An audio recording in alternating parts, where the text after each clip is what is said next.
Fala galera, investidora, tudo bem? Voltar aqui com os nossos vídeos. E esse de hoje, ele vai ser um pouco mais longo, mas é um vídeo mais profundo também, né? Que vai falar um pouco mais de análise fundamentalista, certo? Então eu vou responder aí a uma série de perguntas do Edu Gomes. Muito obrigado, Edu, pelas perguntas. Ele fez lá as perguntas pelo Instagram, já respondi a ele, mas vim aqui compartilhar com vocês, porque as questões dele me levaram a pensar que realmente tem ali um pessoal que quer saber mais sobre indicadores, né? Então a gente fala muito de análise técnica, análise fundamentalista.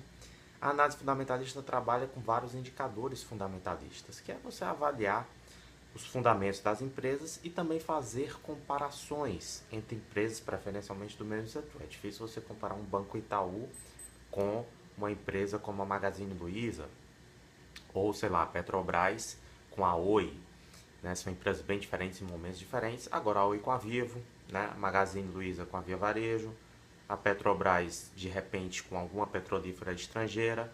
São comparações que podem ser feitas dentro da análise fundamentalista. Então eu vou ler aqui a pergunta do Edu, né? Grande Edu. E vamos então, vamos começar o vídeo, conteúdo.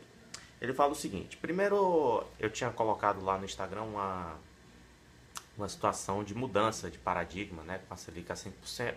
Inclusive na reunião agora do dia 11 de dezembro, provavelmente ela vai cair para 4,5%. Então é normal essa mudança em busca de maior rentabilidade, já que a renda fixa está menos atrativa para o mercado de ações, tá bom? Então ele me fez a pergunta: com a Selic em 5, migrar para a renda variável? Eu falei, isso aí, respeitando o perfil de cada um, claro. Então assim, não adianta você colocar 40% do seu patrimônio em renda variável se você é uma pessoa que é ansiosa demais, que não tem tanta experiência assim, e você pode investir, por exemplo, via fundos, via ETFs. Então cada um tem um perfil. Não tem nada de errado em ser conservador, ser moderado, ser arrojado. É só realmente a questão da saúde psíquica que é importante para respeitar esse perfil. Então por isso que eu falei isso para ele, né? Mas sim, eu recomendo que aumente sim, migre para renda variável. Eu acho que inclusive ele estava com 90% em renda fixa, então ele pode estar estudando já, com certeza, e um pouco mais para renda variável.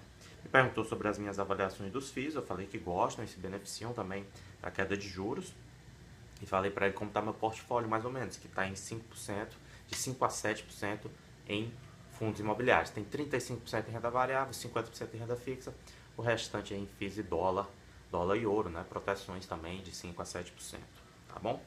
E aí, ele falou que vai comprar meus materiais, muito obrigado. E a última, se me permite, claro, sempre estão permitidas as perguntas. Ele perguntou se é mais normal se sentir segurança em investir nos FIIs do que em ações. E aí eu respondi para ele que sim. Os FIIs dão mais segurança pelo lastro e também por variar menos, mas isso não é a regra. E tudo da vida depende, né? Então são os trade-offs, né? As escolhas. Então tem FII que é mais arriscado que ações. Se pegar, por exemplo, um Itaú da vida, que tem uma volatilidade não tão grande, paga dividendos, inclusive paga dividendos às vezes melhores, né? Sanepar, empresas de energia. Nesses setores de energia e saneamento, você não vai esperar um crescimento muito grande. Porém, elas têm uma renda. A ING, né, famosa aí por pagar grandes dividendos, BB Seguridade, são empresas que pagam até mesmo com a Selic a 5% mais do que a renda fixa. Então os FIIs também, tem FIIs aí como BB Progressivo, próprio Kinea, enfim, que pagam bastantes dividendos, bastante gordos, né? Porém, são fundos que têm riscos também, né? Esse do BB, por exemplo, a agência bancária, a gente sabe que estão fechando várias, então tem um limite ali até quando esse dividendo pode ser pago.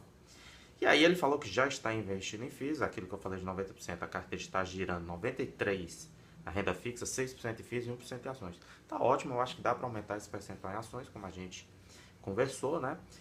Pretendo manter a reserva de emergência na Selic, ótima decisão. Tesouro Selic, tesourão da massa segue sendo excelente, né? Como já falamos aqui em outros vídeos. E migrar o restante para variável. Então o Edu está completamente corretíssimo, como diria aí um colega nosso.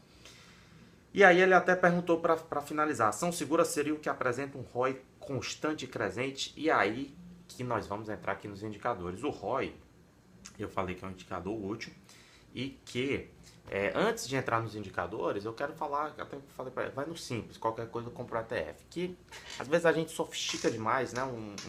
Como eu falei até no post anterior, investir é uma arte, ela não é fácil, mas ela é simples.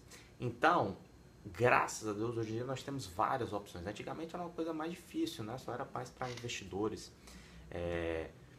institucionais ou do private bank, né? Multimilionários. Hoje em dia não, hoje em dia tem muita opção com corretagens baixas. Então, se você não quer acompanhar, eu, por exemplo, cara, eu tenho mais de 30 ações, então eu gosto de ir lá, escolher, né, compor o portfólio, não, a tal ação é mais defensiva e tal. Eu gosto, mas tem gente que não gosta, eu respeito isso. Então vai lá, compra o ETF, compra o fundo de ações.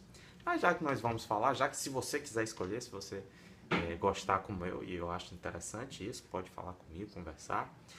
Eu peguei aqui 3 indicadores que são úteis nessas escolhas de ações. Né? Uma que o Edu falou, que é o ROI, que é o Return on Equity, né? O retorno sobre o patrimônio da empresa. Ele é interessante porque ele mede como aquela empresa está remunerando o próprio capital dela. Então, a rentabilidade, a lucratividade. Então, você tem ali o patrimônio, quanto que daquele patrimônio está retornando, está sendo lucro, né? Então, uma empresa que está iniciando agora, normalmente tem um crescimento maior, tem um ROI maior. Então, é comum nós vermos aí ROIs até de 30%, é um crescimento muito alto. Isso não quer dizer que isso vai se manter ao longo do tempo. Se você pegar, já falei do Itaú, né? Pode pegar Bradesco, enfim, Banco do Brasil. Empresas mais consolidadas têm um ROI menor, o que não quer dizer que elas sejam ruins, apenas que o capital dela já está muito empregado, então o retorno sobre ele não vai ser tão grande quanto, por exemplo, o Banco Inter, né? Como, por exemplo, outras empresas. Inclusive, vou dar uma dica aqui, para checar todos esses indicadores, tem um site que é bastante interessante, que é o statusinvest.com.br. Status com u, invest.com.br, você vê todos esses indicadores. Inclusive, me corrija se eu tiver falado algum errado aqui, porque, como eu falei, os indicadores são úteis, mas não são a única decisão do investimento. O mais importante é a composição do portfólio. E aí, no meu caso, faz sentido para mim ter, por exemplo, Itaú e Oi, que é uma empresa que está em recuperação judicial. Mas para você, respeitando o perfil, pode não fazer sentido. Tá bem? E aí eu trouxe mais 2 indicadores aqui que são muito utilizados nessas comparações de múltiplos, que é o PL, né, o preço sobre lucro. Né? Então você pega o preço por ação, divide pelo lucro por ação. Representa quanto que os investidores estão dispostos a pagar por aquela ação. Então vamos supor, não, vou pagar aqui R$1 por essa ação, mas essa ação está me dando um lucro tal. Então você divide e essa relação ela é útil porque demonstra, mais uma vez, a lucratividade. Gente, não tem jeito, a ação é lucro, você está se tornando sócio de uma empresa. Se você vai arriscar mais, você quer um retorno maior do que a renda fixa. Então você quer que aquela empresa dê lucro.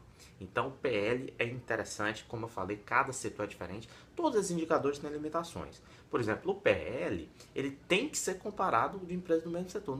Não faz sentido você, não, a VEG, por exemplo, tem um PL alto. Não, mas aí a Petrobras é melhor porque tem um PL menor. Não é assim que faz essa comparação. Tem que ser no mesmo setor e tem que ser empresas, digamos assim, em estágio de maturidade semelhantes, certo? Outra situação, em geral, fazendo o mesmo setor, um PL baixo representa uma ação barata, um PL alto representa uma ação mais cara, mas isso não é uma regra geral, tá ok? Então seriam basicamente essas 2 limitações. E por fim eu vou falar de um termo que é muito usado e pode confundir, que é o EBITDA, né? EBITDA é uma sigla em inglês para Earnings Before Amortization, Depreciation, Taxes, etc. Então é o LAGIDA, né? O lucro antes dos juros, impostos, amortização e depreciação. Não falei na ordem, mas vocês entenderam. Isso é a geração de caixa da empresa. É quanto que ela consegue gerar de caixa, de dinheiro na sua atividade fim. E esse indicador é importantíssimo. Inclusive, você faz vários comparativos com ele, seja da dívida sobre o EBITDA, seja do lucro sobre o EBITDA, porque assim você vê a capacidade da empresa de gerar caixa. Vamos falar de novo dos bancos digitais. Nubank, né, quem está na bolsa aí, o Banco Inter, o próprio BTG Pactual, Banco Pan, que está tentando se digitalizar.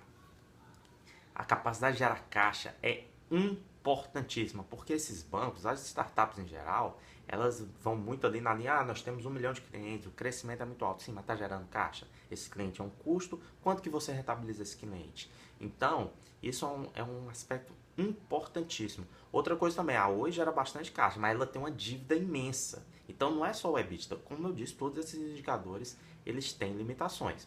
Então não adianta gerar caixa e queimar todo esse caixa, certo? Então você vai ter que comparar com a dívida, etc. O que eu para encerrar esse vídeo, né? Eu queria dizer o seguinte: esses indicadores são úteis, mas sinceramente, na minha decisão de investimento, não é o mais importante. É importante, eu dou uma olhada, vai lá no statusinvest.com.br, que é um site útil para ver esses indicadores, inclusive tem dividendos também. O site é bem organizado mesmo. Não estou recebendo nada, né? Apenas realmente para ajudar, que eu achei ele bastante útil e estou aqui compartilhando com vocês. Mas o que mais, a minha visão como investidor é mais macro. Então o que mais eu levo em consideração na hora de escolher são os setores e as empresas que eu acho que vão mais se beneficiar do ciclo econômico. E nós estamos num ciclo econômico de crescimento. Depois de uma crise imensa, o crescimento ainda é baixo, mas as reformas estão sendo feitas e essa queda estrutural de juros, a não ser que aconteça, a gente sempre tem que colocar essa ressalva, a não ser que aconteça uma coisa muito extraordinária, os juros permanecerão baixos, né, historicamente no Brasil de 5 para 4,5, se bobear vai até um pouquinho abaixo de 4,5, 4,25 ano que vem. Isso é uma mudança estrutural grande. Então, nós temos investidores institucionais, fundos de previdência, fundos de pensão, toda essa galera que estava lá acostumada na renda fixa indo para a renda variável. Isso por si já aumenta o preço das ações, aumenta a demanda, aumenta o preço das ações. Segundo, o estrangeiro ainda não veio, estava esperando a reforma da Previdência, outras reformas. A reforma da Previdência foi aprovada, tem outros projetos, né? Tem a reforma dos militares, tem os outros projetos, porque são 5 projetos, né? Tem a emenda constitucional, já foi aprovada aquela MP contra as fraudes, teve a questão que não quero entrar nesses detalhes, mas ela é em relação a acordos trabalhistas envolvendo questão previdenciária, que são mais 70 bilhões. Então, juntando esses 3 que já foram aprovados, é uma economia de 1 trilhão e 70 projetada para 10 anos. Ainda tem a dos militares, que precisa passar, e ainda tem outros projetos que vocês sabem mais do que eu, né? Carteira verde e amarela, etc., para jovens, projetos inclusive polêmicos, reforma tributária que é complicadíssima, mas as reformas estão sendo feitas e o PIB privado já está crescendo. Então nós tivemos agora a Black Friday, que foi um sucesso, então as empresas varejistas crescendo bastante. Você pega incorporadoras, por exemplo, nós temos um déficit de moradia no Brasil ainda muito grande, com juros baixos, esse setor já está crescendo e tende a crescer ainda mais, entre vários e vários outros setores, como eu falei, dos fundos imobiliários, bancos, tem a concorrência das fintechs, tem a concorrência das novas iniciativas de crédito, microcrédito, inclusive essa queda da Selic para os bancos, eles também vão ter que se mexer, os bancões que eu estou falando, Itaú, Bradesco, Banco do Brasil, né? Cada um tem uma realidade. O Banco do Brasil, por exemplo, como empresa estatal, ele tem esses múltiplos menores do que seus pares privados, natural. Então, são setores que, por exemplo, os bancos, como eles já estão mais consolidados, vou falar mais uma vez do Itaú, ou Itaúsa, né, que é a Hold, paga dividendos bastante interessantes. Você pega setores regulados, como saneamento e energia, pagam dividendos interessantes. Todo mundo paga a luz, todo mundo paga o seu esgoto. Infelizmente, a parte de água e esgoto no Brasil ainda não está, mas é um setor que está sendo também, passando por reformas no Congresso, tem tudo para crescer. Então, são empresas que têm previsibilidade de receitas, então elas são pagadoras de dividendos. Energia e saneamento são os casos clássicos. Tem risco? Tudo tem risco. Tem uma regulação do governo, nós já vivemos isso no setor de energia. Empresas de saneamento normalmente são estaduais, então tem que ver lá como é que está a questão do governo estadual. Então tudo tem risco, né? Petrobras, que é a queridinha agora dos grandes fundos, todo gestor, toda asset tem Petrobras.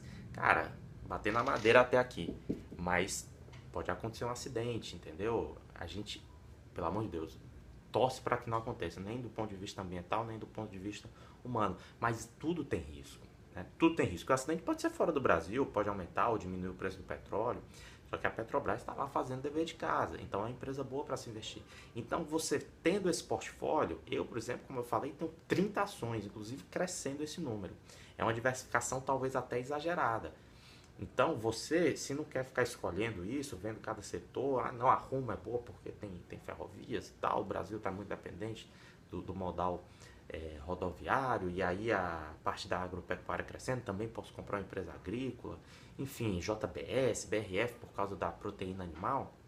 Você não quer fazer essas escolhas mais macro, Você vai lá e compra o ETF, compra o BOVA 11, compra o BOVV 11, aqui no YouTube tem vídeo sobre isso, certo? Você compra um fundo de ação, aí você vai terceirizar, você vai delegar um gestor profissional para fazer essa escolha para você, obviamente pagando uma taxa mais alta.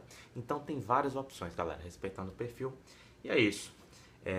Chegamos já em 15 minutos, então vou encerrar o vídeo, mas eu quero agradecer mais uma vez ao Eduardo, muito obrigado.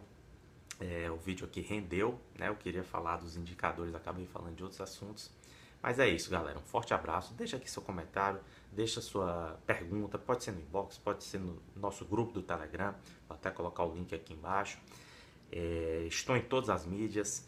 E é isso. Um forte abraço a todos e até o próximo vídeo.